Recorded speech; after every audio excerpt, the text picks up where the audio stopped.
Muito bem, este é Conexão Futura aqui na tela do canal Futura e também na internet. Saiba tudo sobre o nosso programa acessando o site futura.org.br/Conexão Futura. Aqui você encontra os nossos episódios mais recentes. O programa de hoje estará em breve aqui também nas nossas playlists. E acompanhe nossas novidades também nas redes sociais. Estamos lá no Facebook, no Twitter, no WhatsApp e no YouTube.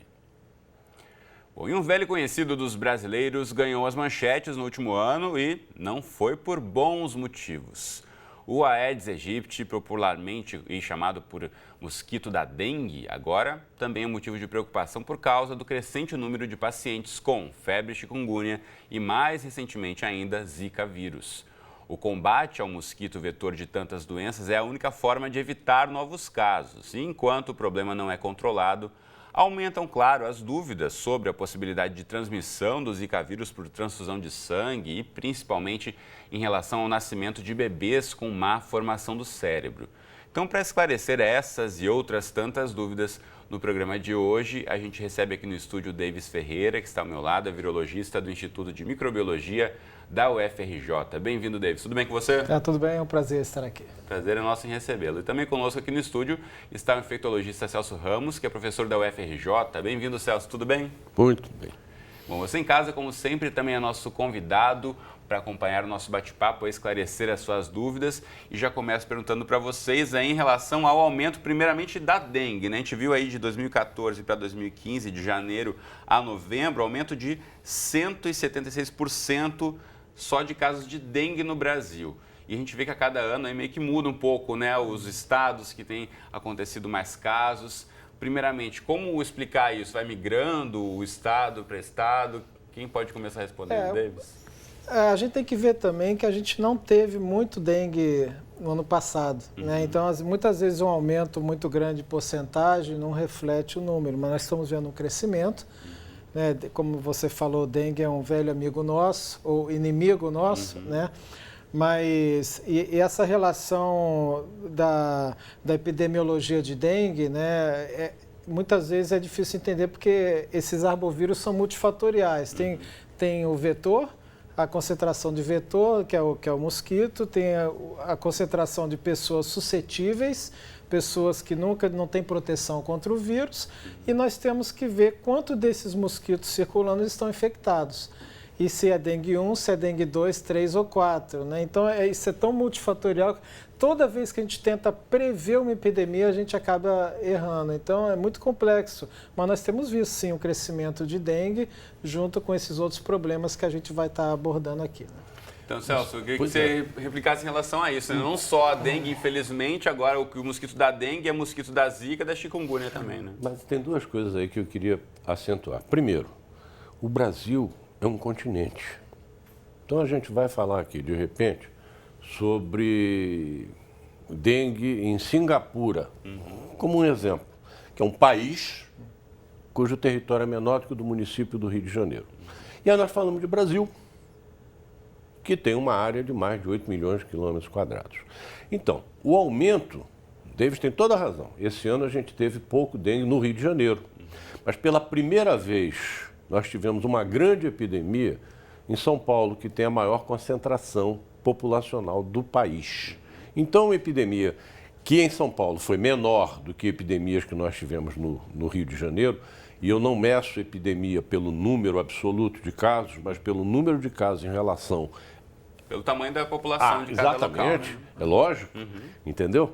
Então, uma epidemia que em São Paulo não foi tão grande como outras epidemias no Rio de Janeiro, não foi tão grande como as epidemias habituais no Nordeste, aumentou o número de casos no Brasil de uma maneira muito grande, apesar de, em outros locais do Brasil, nós não termos tido tanto dengue. Foi a primeira vez que São Paulo teve tanta doença como, enfim, nesse período de 20 por 30 anos.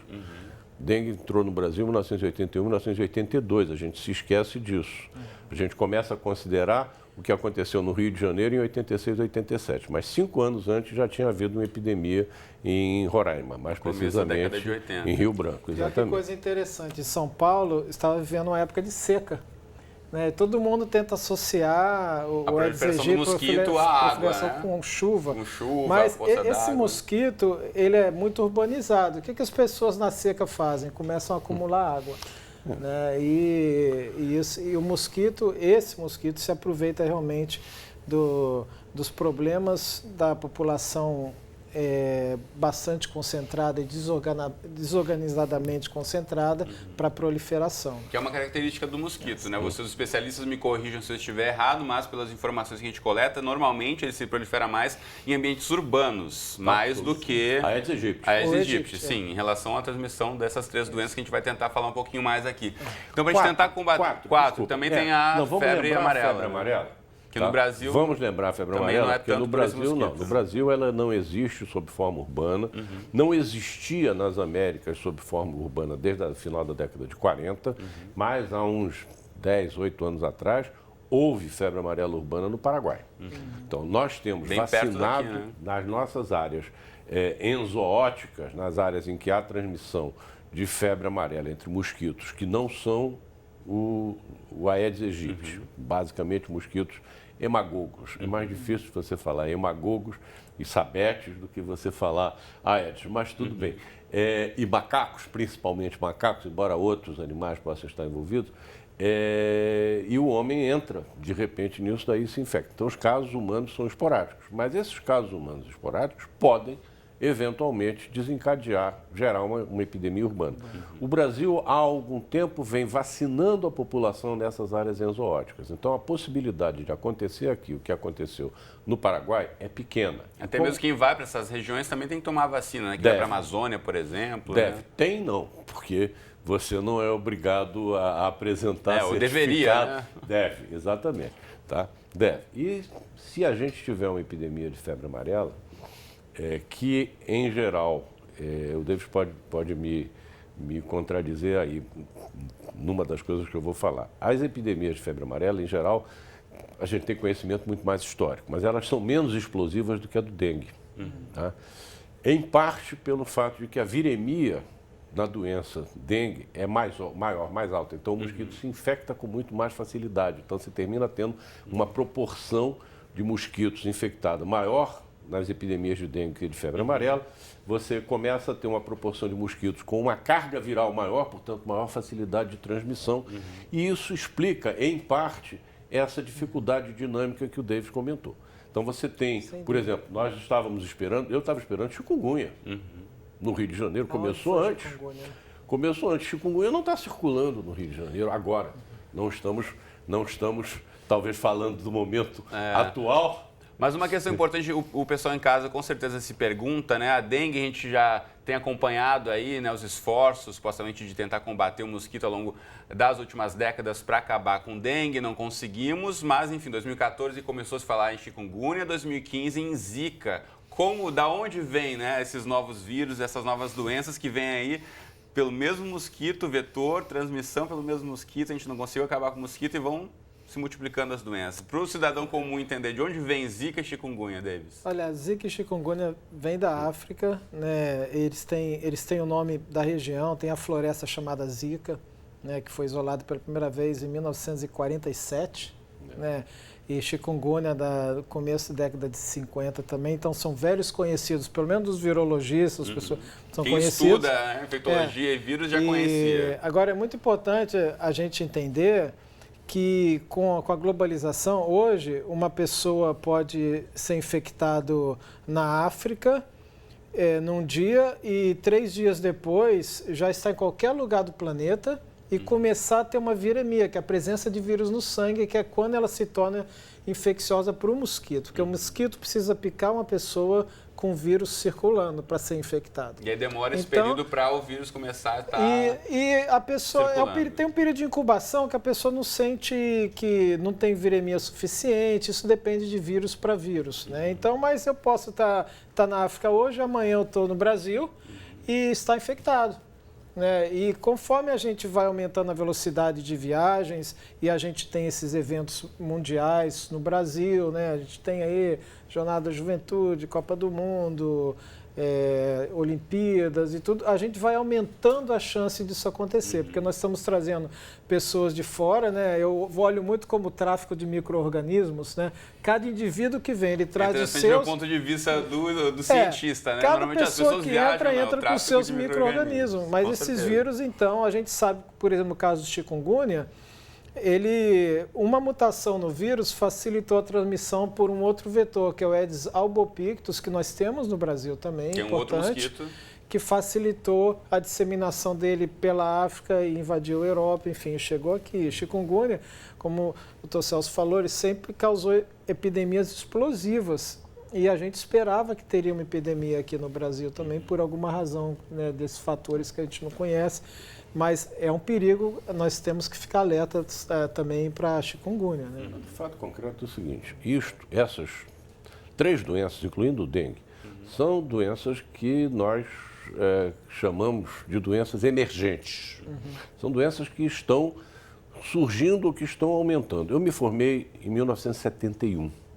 Fiz pós-graduação, já queria fazer doenças infecciosas. Fiz pós-graduação em doenças infecciosas. Comecei a dar aula, muito bem. Eu nunca tinha estudado dengue, porque era uma doença que não tinha maior importância.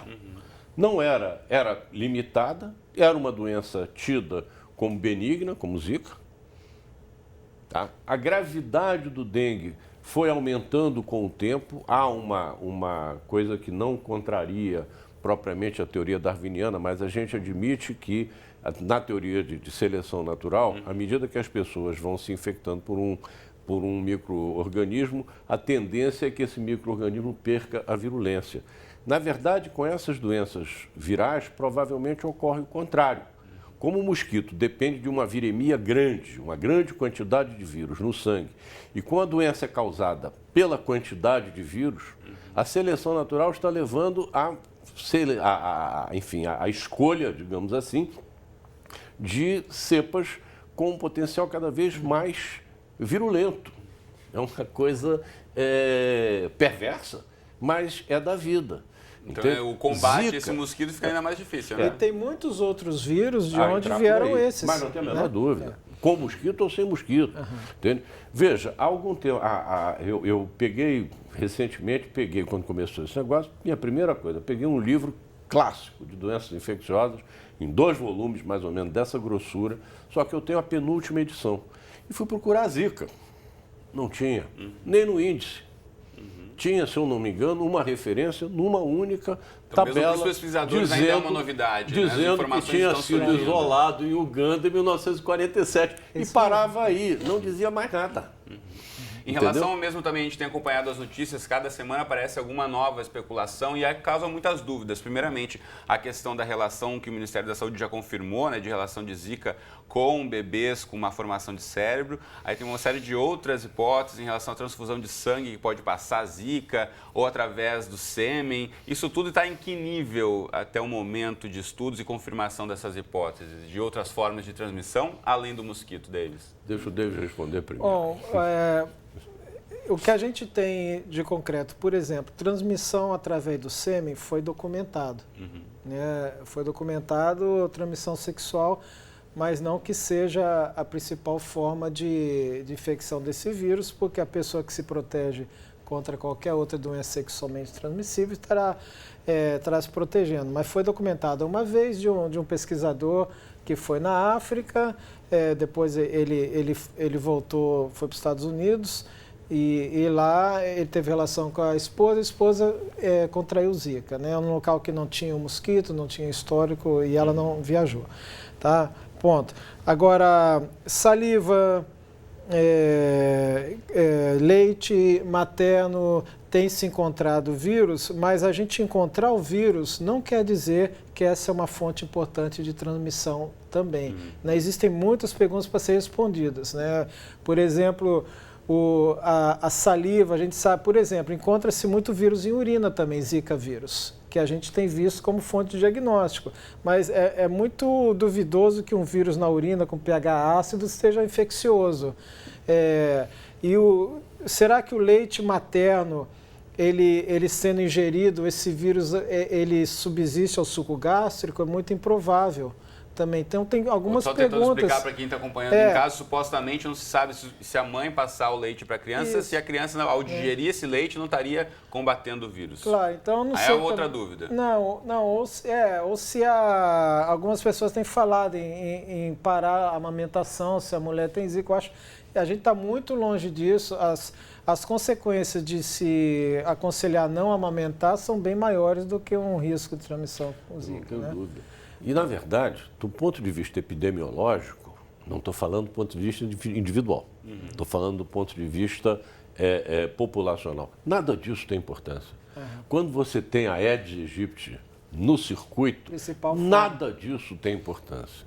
Entende? Se o Davis fosse um engenheiro em biologia molecular e alguém chegasse para ele e dissesse, olha, eu quero que você faça um projeto de um vetor ideal para transmitir vírus em região urbana. Já está feito. Está feito.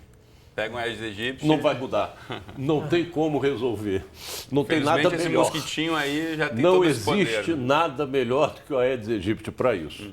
Entende? Quer dizer, não, eu quero um que consiga se esconder, não seja encontrado. Está feito. Resista a inseticida. Está resolvido. Subsiste durante uma nevasca, ele está dentro de casa, ele não, o externo para ele já não importa tanto. E esse é o problema também que muita gente não se dá conta no momento do combate, né? Que durante o dia, principalmente, é quando ele vai atacar, né? E anda muito por baixo. Essas dicas sempre que a gente reforça aqui, quando tratamos de dengue no programa, a gente sempre gosta, olhe bem aí por baixo, limpe bem, né, o ambiente da sua casa e fora da casa também. Sempre vale a pena lembrar, como o David já mencionou aqui, né, o recipiente de água limpa é onde esse mosquito, infelizmente, se reproduz. Agora, a gente sabe que nesse momento, principalmente por conta dos casos de bebês com má formação de cérebro, há um grande alarde na população das gestantes no Brasil nesse exato momento. O que fazer, o que não fazer, se eu tiver essa doença, vai prejudicar meu filho? Vocês, como especialistas, que recado podem dar nesse momento em relação às gestantes? Pois é, uma coisa que ficou da questão anterior é a relação provada entre Zika e algumas outras coisas, né? Então, vamos falar.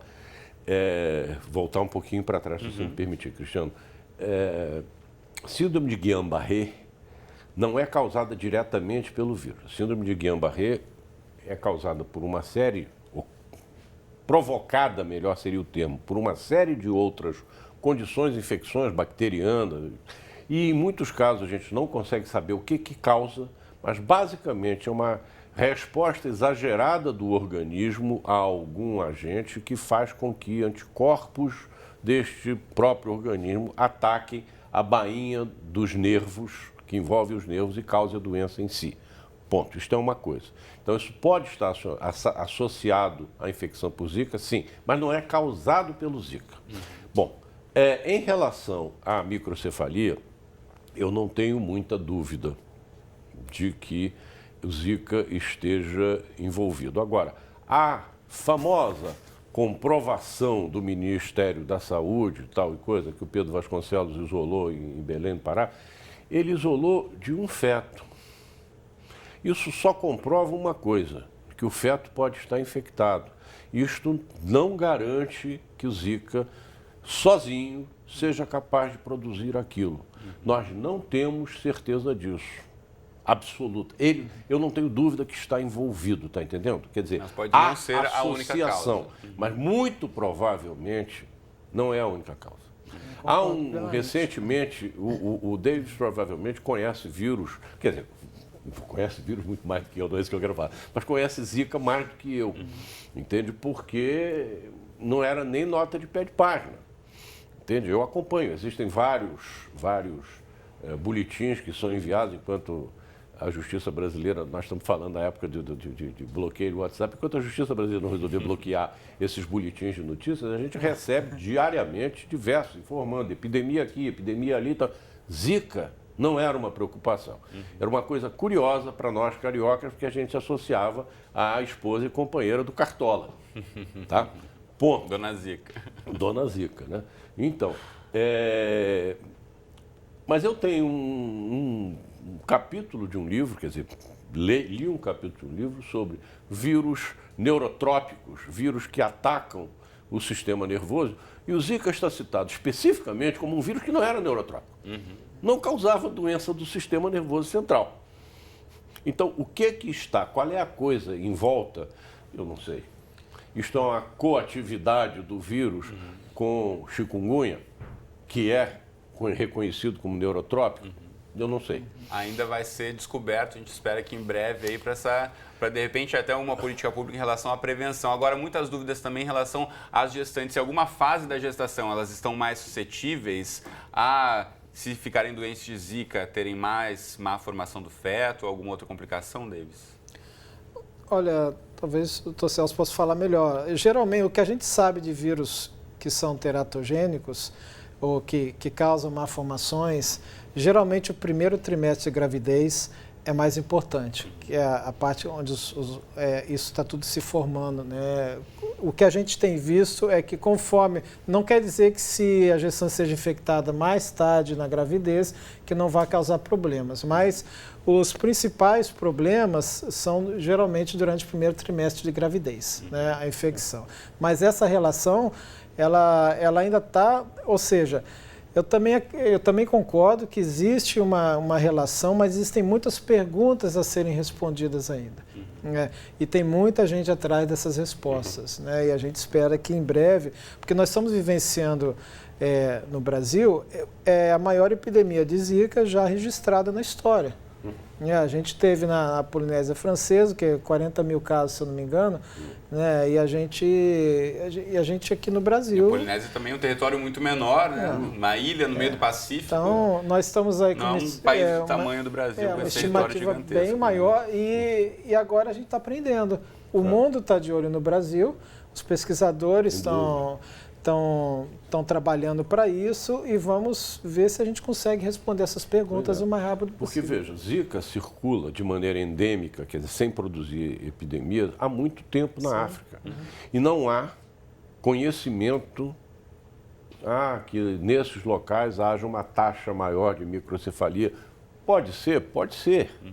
Já que essas coisas, por exemplo, nós não tínhamos um controle perfeito de microcefalia no Brasil, porque isso era notificado apenas em um registro de morte de crianças nascidas vivas. Enquanto o Celso dá essa tossida rápida, eu vou aproveitar e mostrar para você de casa, rapidamente na internet, já que a gente já está aqui quase chegando na reta final do programa.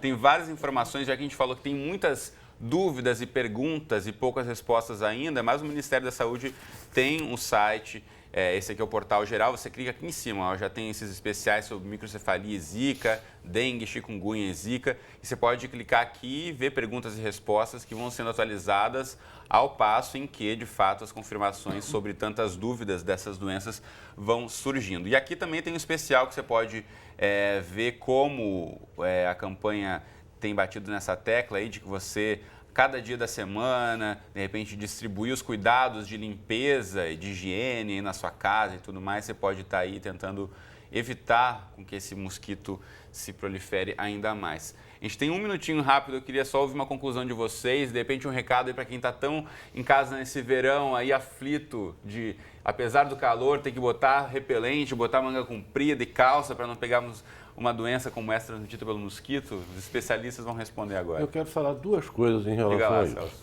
Eu acho que toda gestante, particularmente, vou ampliar um pouquinho, os primeiros 4 meses de gestação, que é o período de organogênese, o período que os genes, que os órgãos estão sendo criados, formados, essas mulheres devem usar repelentes. Agora, o que eu acho curioso é que eu estou vendo marmanjos que não estão grávidos e não vão ficar grávidos, que enfrentaram de cara limpa diversas epidemias de dengue, de repente estão se besuntando de repelente, causando uma redução, enfim, um aumento de demanda muito grande, levando a carência, a falta, desabastecimento, em uma doença em que 80% das pessoas que são infectadas não manifestam clinicamente que estão infectadas.